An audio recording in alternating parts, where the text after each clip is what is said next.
Seychelles में हूँ तो यहाँ के पॉलिटिकल डेवलपमेंट से भी आपको अवगत करा दूँ। यहाँ पे चुनाव का जो नतीजा है रविवार सुबह इसका ऐलान हो गया और इसके मुताबिक सेशल्स पर सबसे लंबे समय तक सत्ता में रहने वाली पार्टी यूनाइटेड सेशल्स पार्टी का फिर से सत्ता पर कब्जा हो गया है। इस पार्टी के उम्मीदवार हरमिनी को 52.7% वोट मिले और जबकि उनके सामने जो एलडीएस के यानी कि लियोन डेमोक्रेटिक सिसिलवा पार्टी के जो उम्मीदवार हैं राम कलावन, उनको महज 47.3% वोट ही मिले और वो चुनाव हार गए।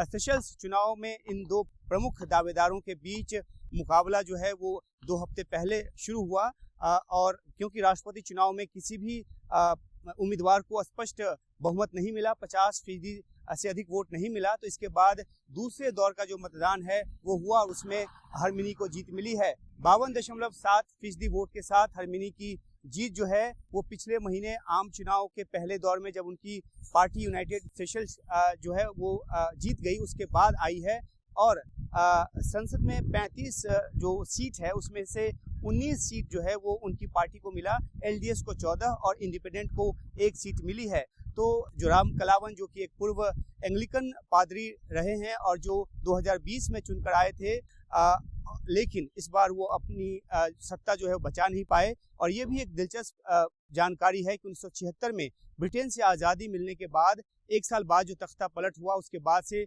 यूनाइटेड सेशल्स पार्टी जो कि पहले सेशल्स पीपुल्स प्रोग्रेसिव फ्रंट के नाम से जानी जाती थी, उसके अलावा किसी और दल से कोई राष्ट्रपति नहीं बना था और जो राम कलावन थे वो पहले ऐसे व्यक्ति थे जो जीत कर आए थे और राष्ट्रपति बने थे किसी इतर पार्टी से।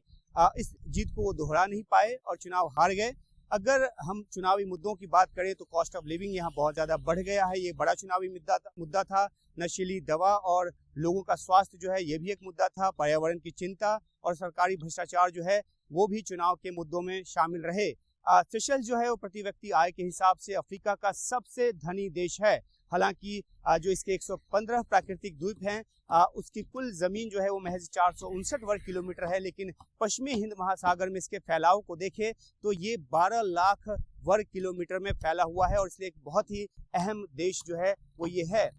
एक प्रमुख पर्यटन स्थल होने के साथ साथ ये चीन, खाड़ी के देशों और भारत से निवेश के लिए और सुरक्षा के सहयोग का भी काफी बड़ा केंद्र है। तो छोटा सा देश जरूर है, शायद यहाँ के चुनाव की जो महत्ता है वो कई लोगों को या कई जो दर्शक हैं उनको समझ में ना आए, लेकिन छोटा सा देश होने के बावजूद यहाँ के चुनावी नतीजे का बड़ा महत्व है और वो राष्ट्रपति चुनाव का नतीजा जो है आज आया है दूसरे दौर की वोटिंग के बाद।